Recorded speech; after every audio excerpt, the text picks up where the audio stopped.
Queridos, a paz do Senhor Jesus Cristo, aqui quem vos fala é o pastor José Cícero Vasconcelos da Nóbrega, e é com imensa alegria e satisfação que estamos com os irmãos nesta manhã para darmos continuidade à nossa leitura bíblica do capítulo 7 da carta de Paulo aos Romanos, e hoje estaremos retomando a partir do versículo 7. Paulo, ele faz a próxima pergunta lógica: é a lei pecado? E responde enfaticamente: de modo nenhum. Paulo faz uma ilustração do assunto tratado da lei em relação ao pecado.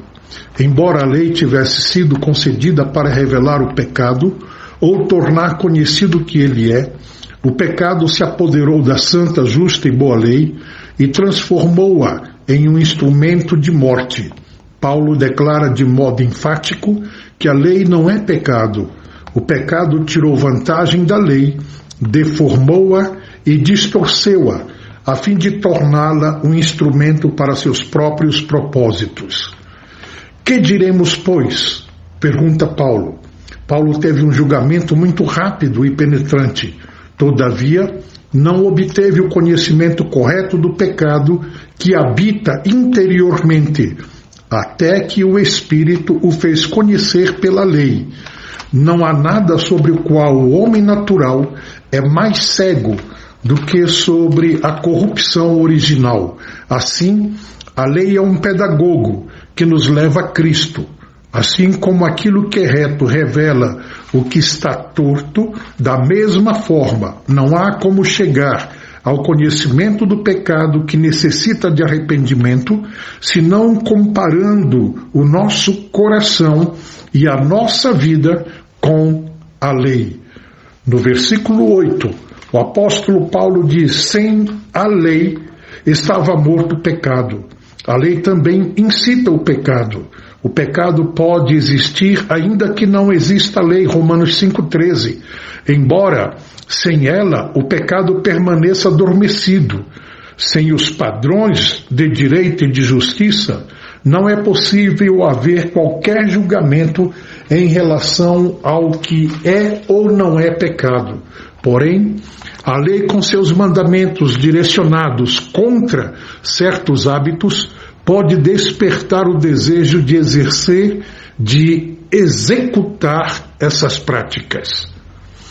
No versículo 9, Paulo nos mostra que houve um tempo que, mesmo estando vivo para Deus e sem qualquer lei, Romanos 4:6, capítulo 6, versículo 14, então, algum tempo depois da sua conversão, enquanto ele desfrutava da comunhão com Deus, ele foi confrontado pela lei e morreu.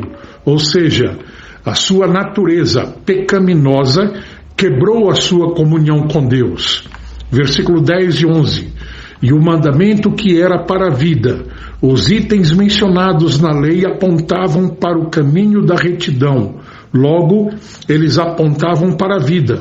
Quando, porém, o pecado passa a reinar em nossa natureza, a lei se torna para nós apenas juízo e morte. Quando procuramos observar a lei, nós somos enganados pelo pecado, que mortifica a vida espiritual. A conclusão é que, em sua totalidade, a lei é santa e o mandamento santo, justo e bom. Nosso problema com o pecado não é decorrente da ausência da lei divina, e sim um resultado da nossa natureza pecaminosa, versículos 8, 11 e 12, que responde à lei. A mesma fonte de vida para a vida para alguns é a fonte de morte para a morte para outros. Esse antagonismo no crente pode ser ilustrado com a comparação de que, quando aceitamos a Cristo Jesus como Salvador, morremos para o mundo, o nosso velho homem foi com ele crucificado e sepultado. Uma nova natureza, a natureza de vida, a vida de Cristo, nos foi dada. Porém, à medida de nossa submissão à natureza de Cristo, mantemos o velho homem sepultado. quando num ato de rebelião ativa ou passiva em relação não à lei do pecado, mas à lei de Cristo, o velho homem tenta se levantar do túmulo. Somente mediante arrependimento e confissão e abandono do pecado, manteremos o velho homem sepultado. Continuaremos com vida e vida de Cristo. Porém, sem esse arrependimento, o pecado gera a morte e o velho homem levanta do túmulo. Por isso, Paulo orienta os seus leitores a não deixar o pecado reinar em seus corpos mortais. Romanos 6,12. Não podemos deixar o pecado produzir a vida do velho homem que está morto e sepultado. Para isso, precisamos a vida de Cristo, que nos foi dado por intermédio dele. No versículo 13, Paulo faz outra pergunta retórica. Logo, tornou-se o bom em morte? Ele responde: de modo nenhum. Certamente, essa não é a mesma negação enfática já feita por Paulo. No capítulo 7, versículo 7, capítulo 6, versículos 2 e 15. O problema não está na lei. O problema é o pecado. O pecado usou a lei, e que é inerentemente boa, para produzir o mal, ou seja, a morte. Mas pela lei, o pecado é revelado da maneira como verdadeiramente é. Também não são reveladas as nossas consequências, mas e trágicas de forma bem clara. No versículo 14, a lei vem de Deus.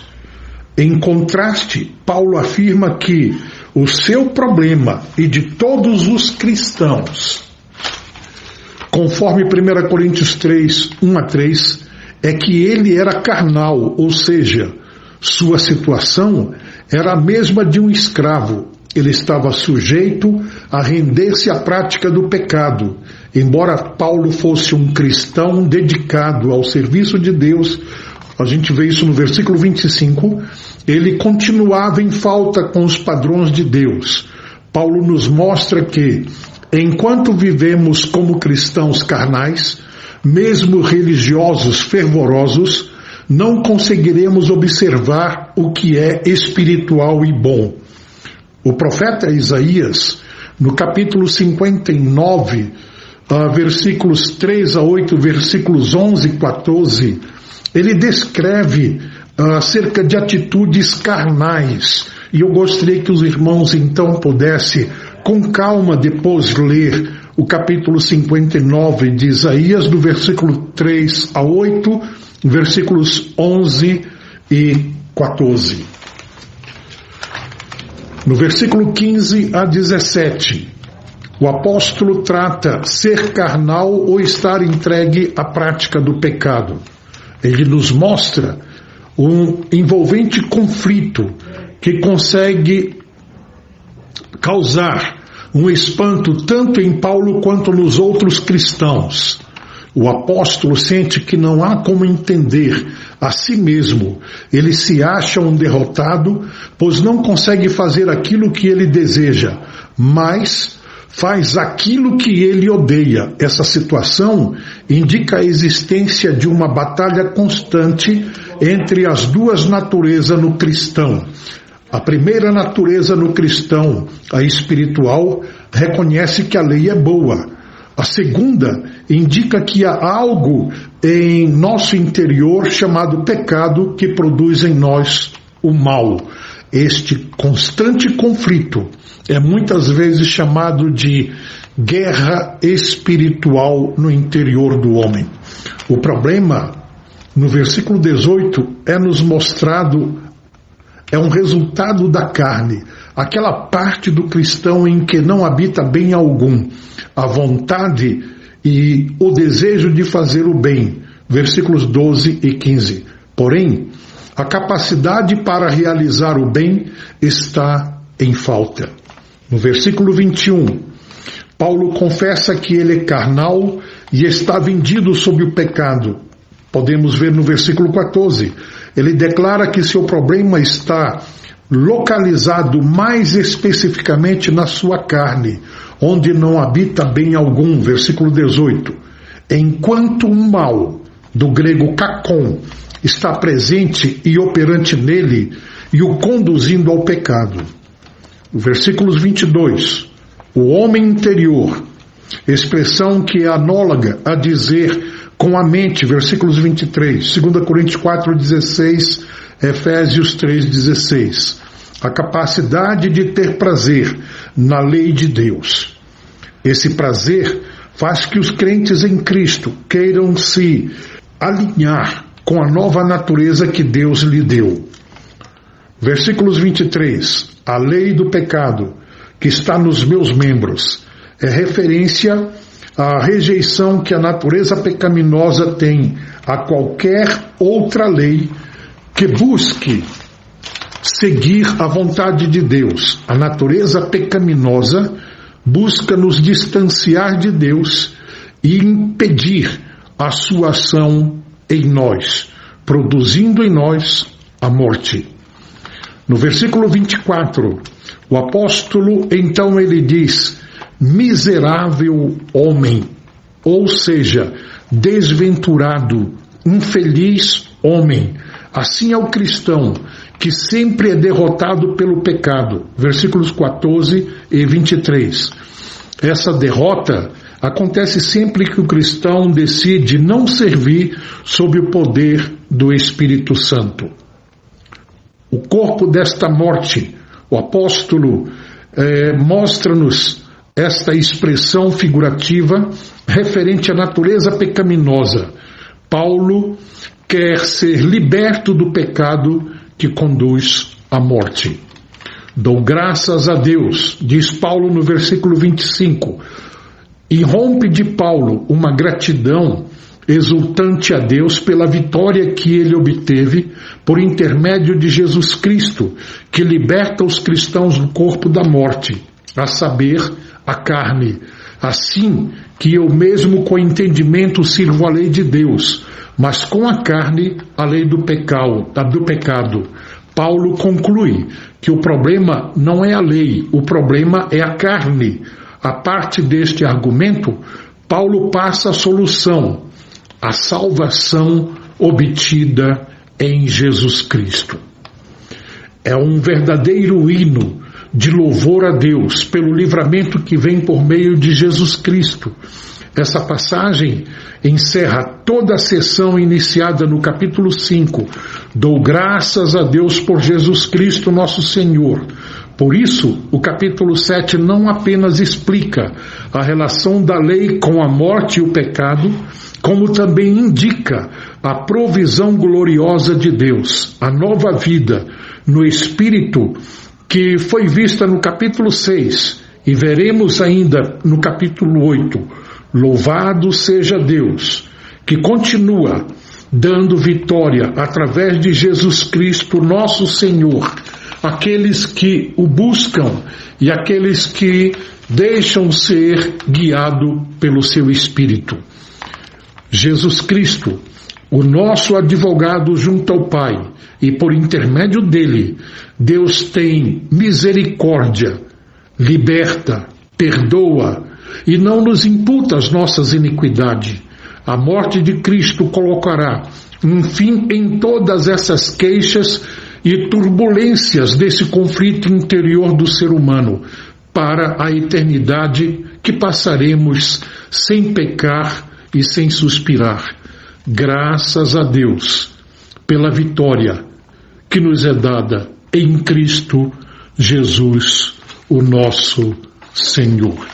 Meus amados e queridos irmãos, nós queremos estar diante de Deus com um coração ardente e desejoso, não só de ter a minha vitória cotidiana, mas a minha oração a Deus é que possa proporcionar a você, meu irmão, aquele que me ouve neste momento, que Deus possa te conceder essa vitória que nos é dada, que nos garante sermos vencedor em Cristo Jesus, nosso Senhor.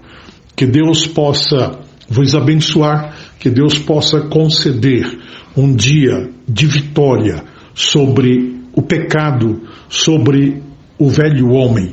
E queremos trazer alusão nesse finalzinho. Nos esforcemos, porque em Cristo nós podemos manter o velho Adão no túmulo e deixar Cristo viver e reinar em nosso ser, mas também através do nosso ser. Deus abençoe a cada um dos irmãos em Cristo Jesus. Um bom dia a todos.